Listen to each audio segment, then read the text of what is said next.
kung gano'n lang naman, nakatali tayo sa kanila, sana we ought to have distanced ourselves from the military conflicts. Maybe, sabihin natin na okay lang, trade tayo, kaibigan tayo, economic ties, and people-to-people relationship would be fine and still good.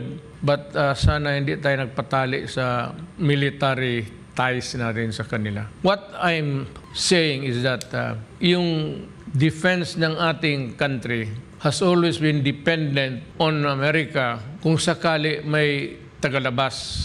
External, not internal. I will maybe admit to a certain degree na kung may gulo lang naman, kailangan natin sila. Well, granted independence 1937 something, 35. Yung pag-alis nila dito sa yung cessation of hostilities sa World War II, sana sinabi natin na mag-distance muna tayo.